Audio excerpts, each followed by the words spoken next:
शं वरुणः शन्नो भवत्वर्यमा शन्न इन्द्रो बृहस्पतिः शन्नो विष्णुरुक्रमः ॐ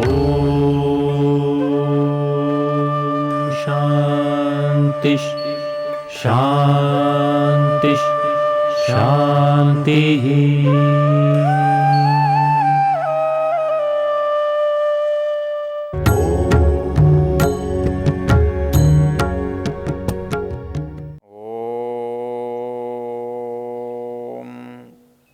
अग्निर्होता कविक्रतुः सत्यश्चित्रश्रवस्तमः देवो देवीभिरागमत्।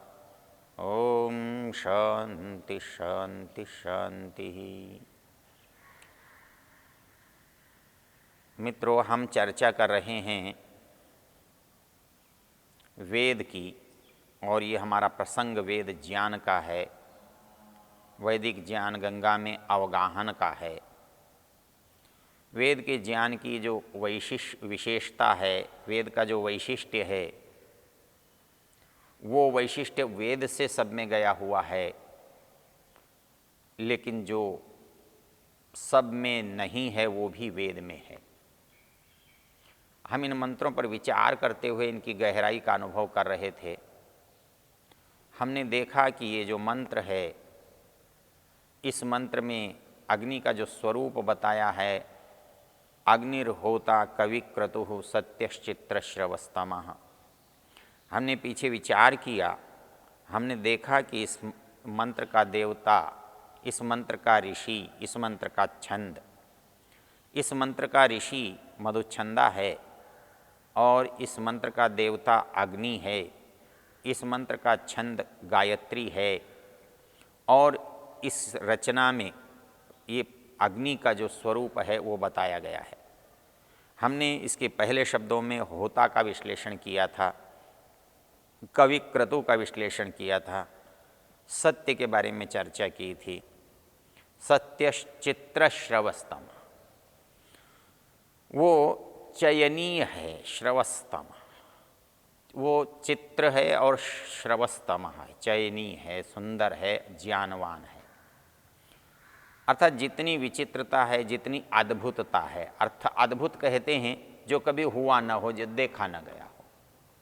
आचार्य यास्क इसकी व्याख्या करते हुए कहते हैं अभूतम इव, पहले पूरा कभी ऐसा देखने में नहीं आया, ऐसा कभी सुनने में नहीं आया। ऐसी चीज़ जब सामने उपस्थित होती है तो उसे हम अद्भुत कहते हैं। तो वो अभूतम है, पहले हुआ नहीं है। तो ऐसी कौन सी चीज़ है जो पहले कभी नहीं हो और हो सकती है? वो हम परमेश्वर की रचना में देखते हैं। अर्थात जो कार्य सामान्य किसी से नहीं हो सकता है, कोई कर नहीं सकता है, ऐसी जो बात है, क्रिया है, ऐसा काम है, ऐसी रचना है, वो परमेश्वर के द्वारा होती है। और वो परमेश्वर के द्वारा जो की गई रचना है वो चयनीय होती है, वो आकर्षक होती है, चाहने योग्य होती है। हमें ऐसा लगता है कि परमेश्वर के इस रचना में सब कुछ सुंदर नहीं है। ऐसा लगता है कि जैसे कुछ चीज़ें तो सुंदर हैं लेकिन कुछ चीज़ें तो बिल्कुल खराब हैं, खराब लगने वाली हैं, बुरी हैं, सुंदर नहीं हैं, भयानक हैं। लेकिन सौंदर्य एक अनुभव करने की चीज़ है, उसका कोई प्रमाण नहीं है, कोई पैमाना नहीं है। जिसको आप सुंदर कहते हो उसको भी थोड़ी देर में आप असुंदर कहते हो, और जिसको असुंदर कहते हो आप उसके साथ रहकर उसको भी सुंदर कहते हो। विनोबा भावे ने एक जगह लिखा कि लोग वैसे ही कव्य को गाली देते हैं। लोग कोयल को सुंदर बनाते हैं, अच्छा मानते हैं, और कोयल के बोलने को बुरा मानते हैं। बोले यदि आप सोच कर तो देखो, इसके अंदर भी बड़ा सौंदर्य है, ये काम कोई दूसरा नहीं कर सकता जो ये कर रहा है। हमको परमेश्वर के जो पदार्थों में सुंदरता नहीं दिखती या कम दिखती है, वो सुंदरता हमारी कम ज्ञान की कारण हो दिखाई देती है। हमारा ज्ञान यदि पर्याप्त हो तो हमें सौंदर्य भी बहुत दिखाई देगा। सौंदर्य का अभिप्राय है आकर्षण करने की योग्यता, अपनी ओर आकर्षित करने की क्षमता,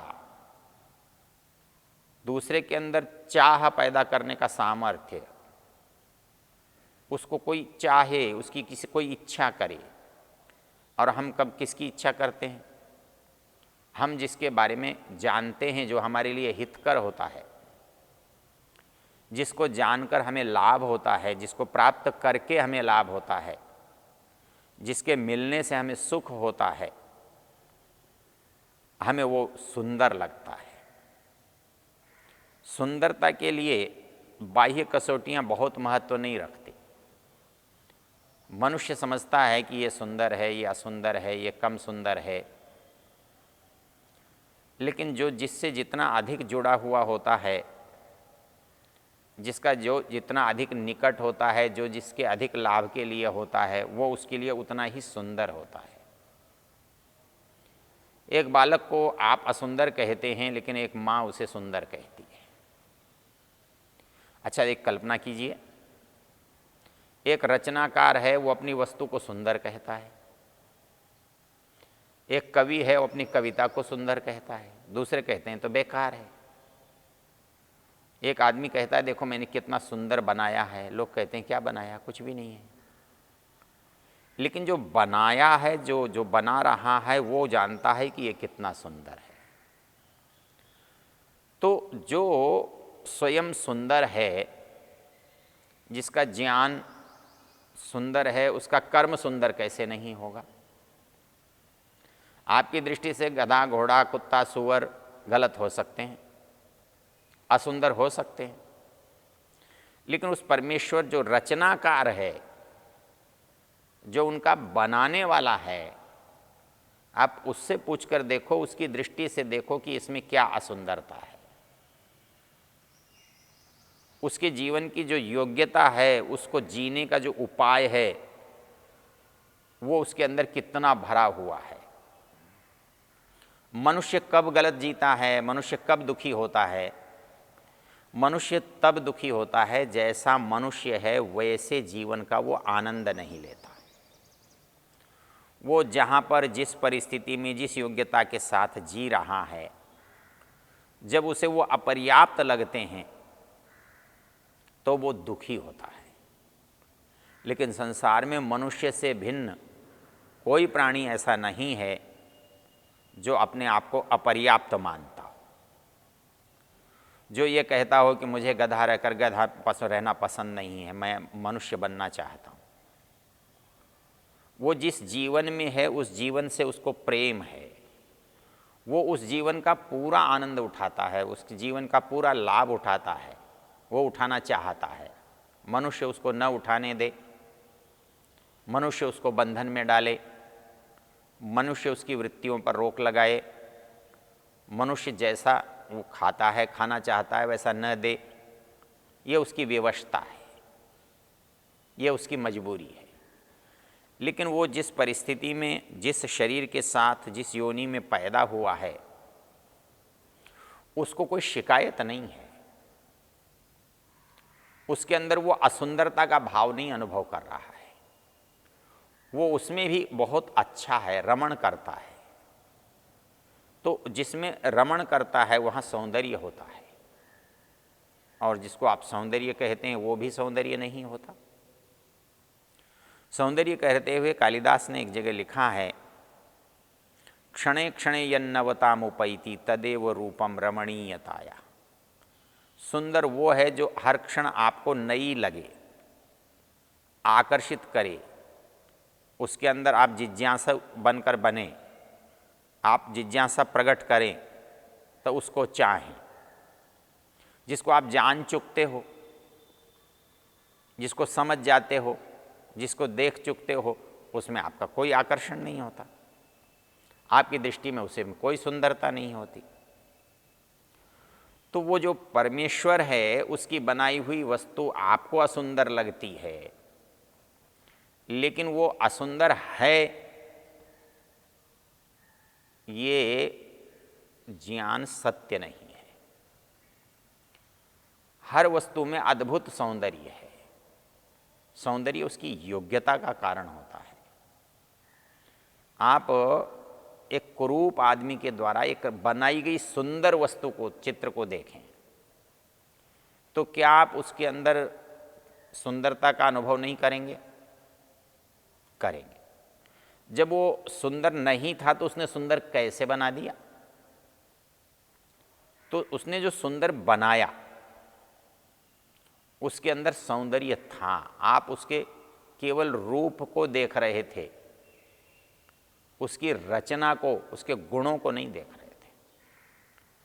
इसलिए जब हम परमेश्वर की रचना को देखें तो उसकी हर रचना में हमें सौंदर्य का बोध होने लगता है। उसकी ज्ञान की जो पराकाष्ठा है वो छोटी से छोटी वस्तु के अंदर भी दिखाई देने लगती है। दादा बस्तीराम बहुत बड़े उपदेशक हुए, जो 117 साल की आयु में जिनका देहांत हुआ। ग्रामीण भाषा में उन्होंने बहुत सुंदर रचना की। परमेश्वर को बताने वाले इतने भजन हैं उनके, तो वो परमेश्वर की विशेषता बताते कहते हैं कि हर पत्ते की कतरन न्यारी न्यारी। जो पत्ता बनाया है उसको काटा किस ढंग से है, उसके किनारे कैसे बने हैं। कोई दो पेड़ के पत्ते मिलते ही नहीं हैं। तो ये जो उसके अंदर गुण है, इस योग्यता को जिस दिन आप देखोगे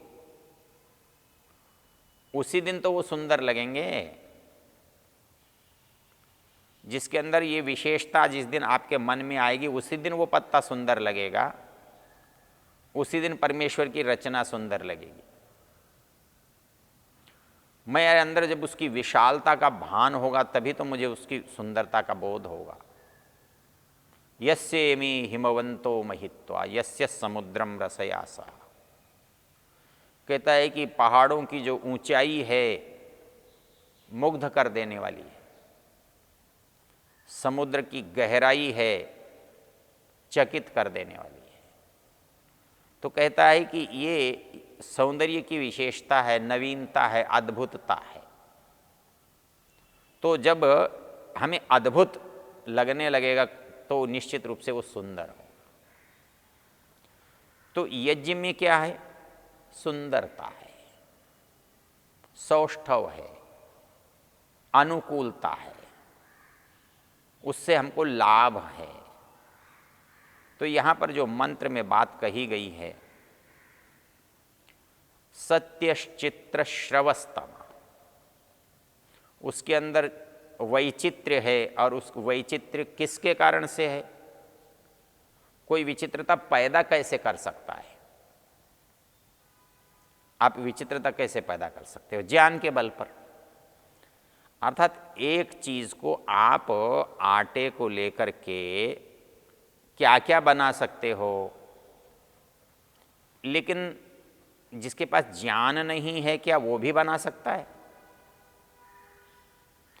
एक व्यक्ति ने रोटी के अतिरिक्त कुछ देखा ना हो, उसको कहो कि इसमें क्या क्या बन सकता है, उसको क्या पता क्या बन सकता है। लेकिन किसी हलवाई के सामने रखो तो वो बता सकता है कि इसमें क्या क्या बन सकता है।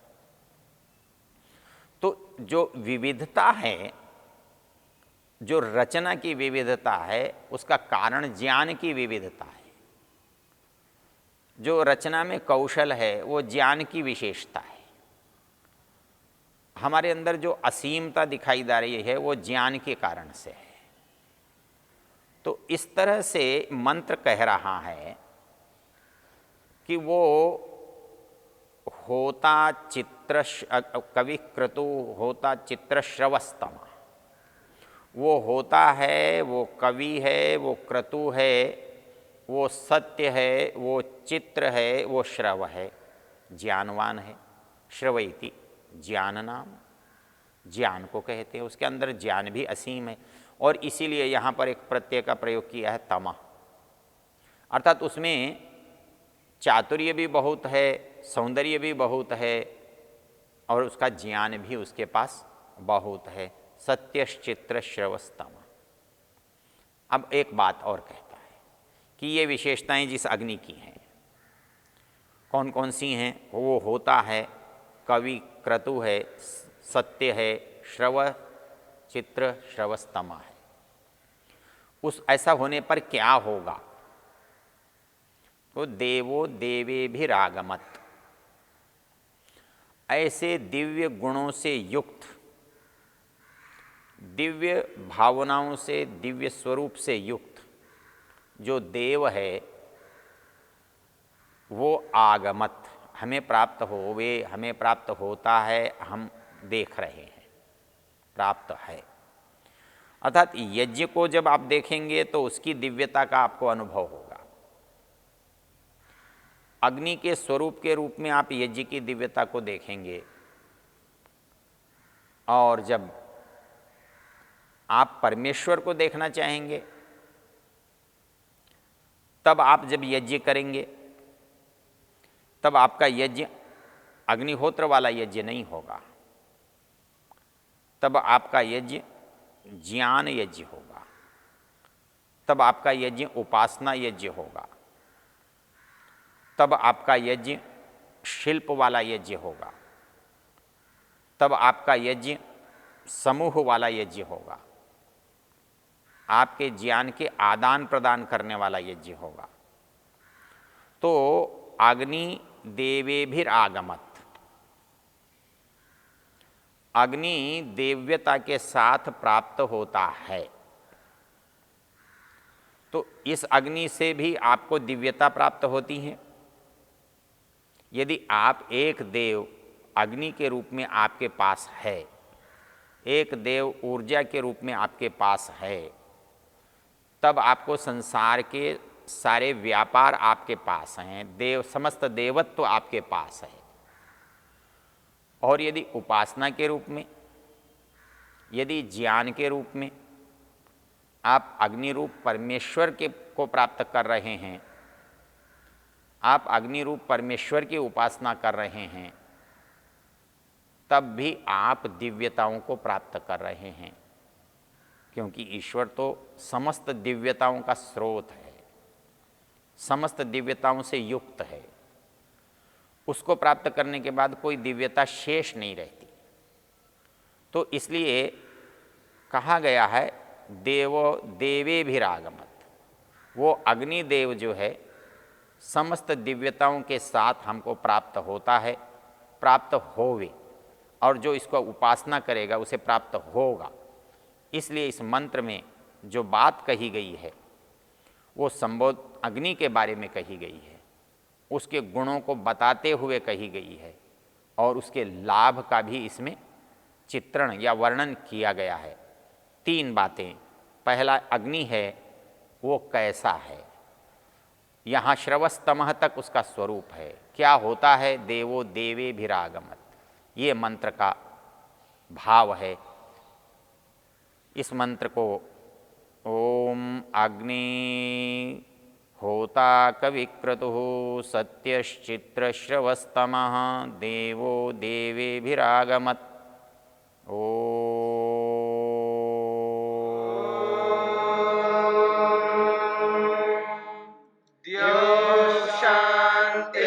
शांतिरंतरिक्षं शांतिर्पृथिवी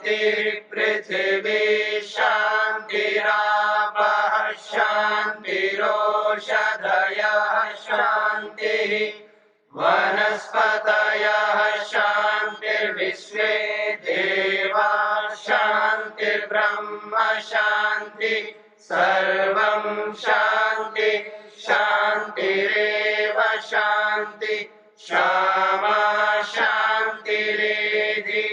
ओम शांति शांति शांति।